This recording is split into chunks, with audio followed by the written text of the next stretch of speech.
Hi, my name is Cameron Carlson with AnimeLocation.tv. I'm here at Matsuricon 2025 with Mr. Keith Silverstein. Boom, you just went right through that. Like, just did your thing there. Okay, Eminem, very nicely done. What's going on? How's everybody doing? What? So, they can't answer? Technology? Okay, I get it. I'm with you. All right, so this is your first time ever to Matsuricon. This is Friday afternoon. How are you feeling? How's it going for you? You know, I'm good. I'm glad I finally got to come to this con. Now, Nicole, who kind of chairs this con, probably not kind of, but does, I've been friends with her for some time now, and I've been meaning to come to this con, and I would have last year, but I already had a con, like, locked in. You know, we signed these contracts in advance, so I've been on the books for this one for quite like a year and a half or something. So I'm honored to finally be here, and so far it's been fantastic. I also loved your social media post you put about coming. Oh, yes. I saw that little video yes, of intimacy. Every once in a while, I like a little intimate moment, and I felt like Matsuricon deserved that. It was really wonderful. I enjoyed it. Good. So since last we talked, which was at OhioCon 2020, you are now working on Miraculous Tales of Ladybug and Cat Noir. I was working on that before. But it's on its 7th season. Yes, true. So what's it like working on it, and how much more fun is it to continue to work on it and then get the more fan reactions, especially somebody might discover it now in its 7th season? Miraculous is definitely one of my absolute favorites. First off, the fans are like no joke. The fans of this, they love it. I know the demographic is probably something like 7 to 13 or something. Yeah. But I cannot tell you how many adults Yes. that I have met that like love this show, and some of them just because they watch animation. Some of them got into it because their kids are into it. Yeah. I was working on a game, and when we finished recording that game in studio, one of like the writers, one of the clients was like, "Hey, great job today. Thank you so much. Listen, can I ask you a personal favor?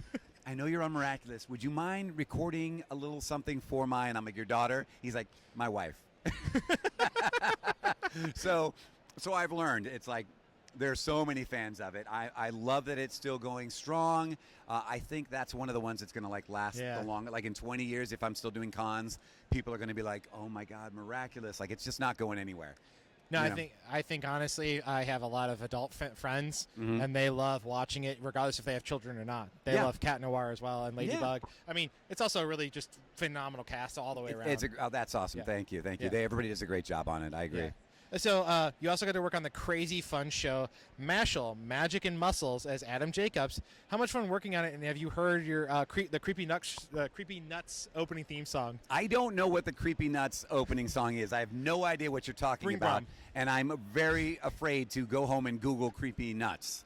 So you should probably just tell me. Bring Bomb. It's called Bring Bomb. It's a really catchy opening theme song. Really, really fun. They are actually a Japanese hip-hop duo. Oh. They did the opening for Call of the Night, Mashal, and a few other. And they did the new opening song for Don Da Don. Oh, okay. That's okay. them. That's if you ever heard any of those songs and any of those openings, that's who they are. Well, clearly I haven't seen the show yet, and I will apologize to all the fans. It is difficult. We do work on a lot of different shows, different games. So games are harder because sometimes you have to play quite a bit of the game to get to your part, to even see it or what have you. And it's a lot more time investment. And, of course, you know, like I did One Piece, but no, I have not watched all 1,200 episodes of One Piece. I like everything I have seen, but maybe down the road. Yeah. Mashal will have to also go in that category. I'll get to it. Forgive me, please.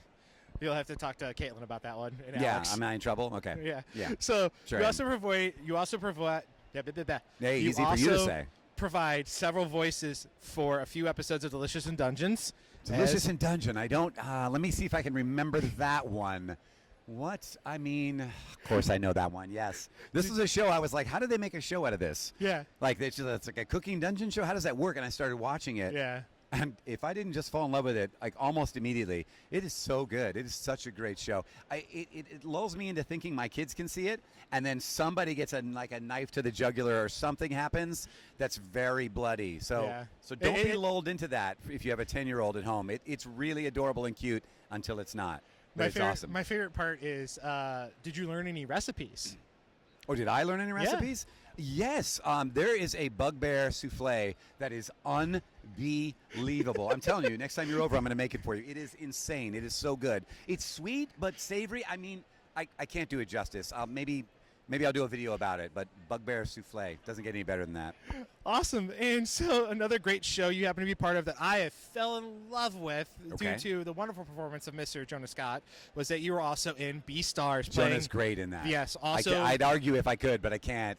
Damn it if he isn't perfect for that role. He just is. He is great as Legoshi. I auditioned for that role. Yeah. And I was happy to get Goheen. And as I'm recording for Goheen, I heard some of the stuff that Jonah had recorded, and I went, who's that? It's awesome. Yeah. I had not met him before then. No, so. and what I'm leading into is I actually do love Goshin's take on life. His look at how the world has to be perceived, the fact that, hey, yes, I do eat meat. No, I don't eat meat. I'm a panda. That whole like balancing act that he provides to Legoshi and how he has to deal with the moralities of the situation. Yeah, he's the sensei in the show. I loved your performance as him. Thank you. And it's really deep, and I cannot wait to finish the show. I know that season 3 has kind of been in this weird holding pattern. They did half for people wondering. Yeah. They said 3 is the final season. You get halfway through the season, and they leave you on a really literal nice cliffhanger. Right, literal. Can I ask you something since you're on the show? Yeah. Do me a favor. Tell me something. You're not a carnivore, are you? Please tell me you don't eat meat. I'm an omnivore. I've got some chains in the back with your name on it. We'll talk in a minute. So you're going to give me some tea? No, you also do love working on live action shows. I do. So what are some of the challenges that you've done compared to doing live? So we always know that a lot of actors say acting's acting. Yeah. But it's a different function, and reality of acting. So what skills would you say have helped you mold both, like when you're in the booth you do this skill, but can you also use that skill for live action, and then live action then be molded into? So like what would you say is like one of those weird skills that, like, if you're going to be an actor, make sure you hone on this skill that's going to be vital or versatile for all forms of acting, be it stage, production. Well, they're all different, though. I mean, there's skills to have. I mean, it's acting is all believability. Yeah. That's what we're trying to do, to make you believe. If we convince you that we're whoever the character is, then we have succeeded. Now, for live action, one of the biggest differences is I tend to prefer to be more subtle if possible.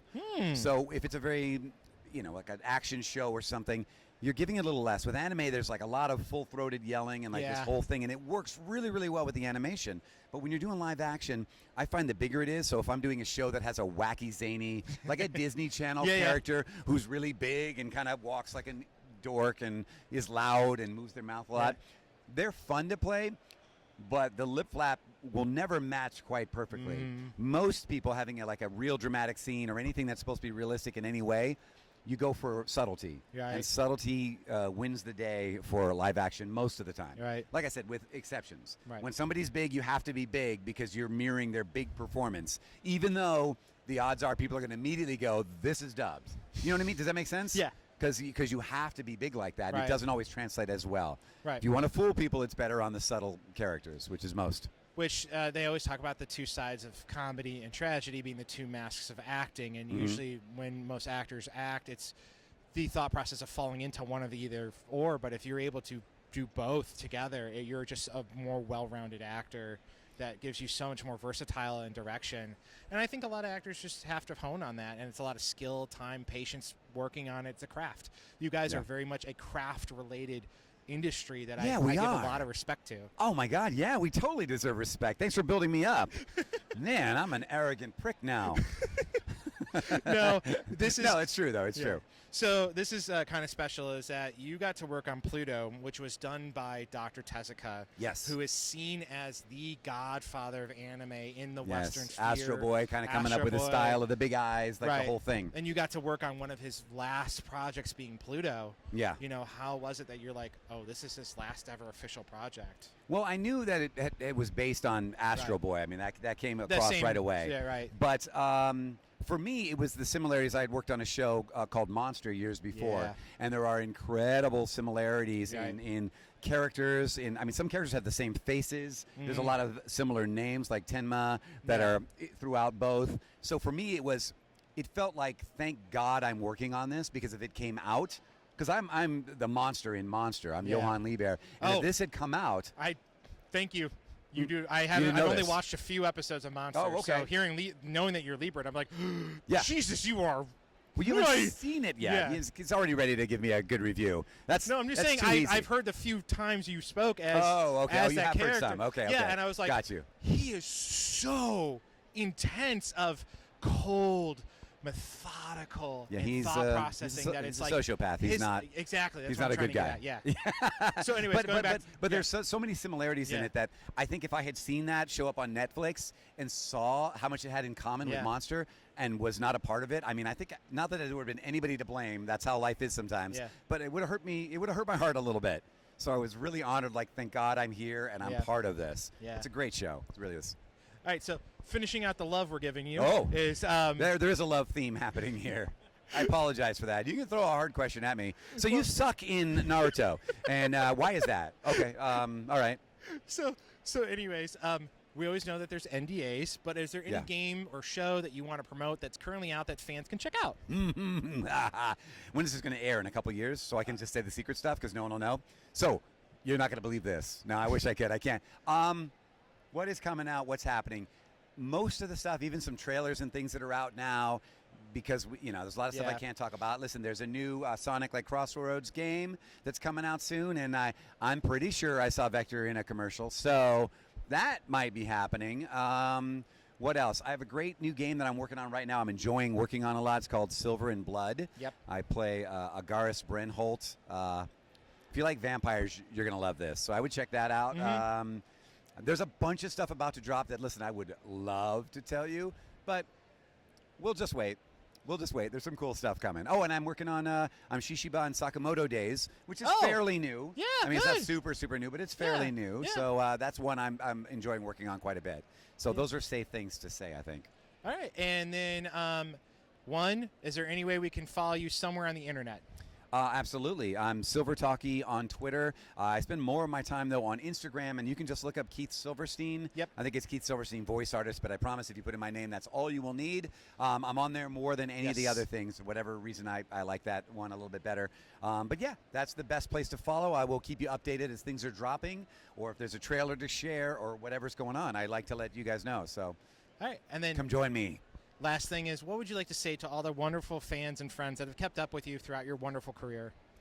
I got to say, I never tire of how amazing that is. Listen, I get to do what I love to do, and that would be satisfactory. Like, it's unbelievable. This was my dream, and I'm doing it, and 26 years in, still doing it, not like waiting tables on the side or doing anything. So it's incredible, and I'm always thankful for that. The fact that you guys out there pay attention. When I was a kid, I would recognize voices. Yes. I didn't know who it was necessarily. Yes. I mean, Mel Blanc was listed on the cartoon, so I knew that. But I would watch other shows, and I'd go, who is that? And when I hear it again, I go, that's that same voice. Right. Even though I didn't know because I couldn't search online who it was. Right. It mattered to me. But the fact that you go out of your way, you search online, you figure out who it was, you pay attention, you come to shows like this, you come to say hi. I mean, you don't have to do any of that stuff. You could just enjoy the show. I love that you do. It's icing on what's already the sweetest possible cake. So you're very much appreciated, and you always be. So thank you. All right. Thank you, Keith. I always enjoy every time I get the chance to sit down with you. I know it's been 2 times, but I've enjoyed every time. We're not sitting down. I'm going to break this. I hate to break this news to you right now. I know you enjoy sitting down. I said we have to stand. I've ruined this day for you, haven't I? Damn it. I'm the worst. I'm the absolute worst. Thanks for joining us. Yes. Thank you so much.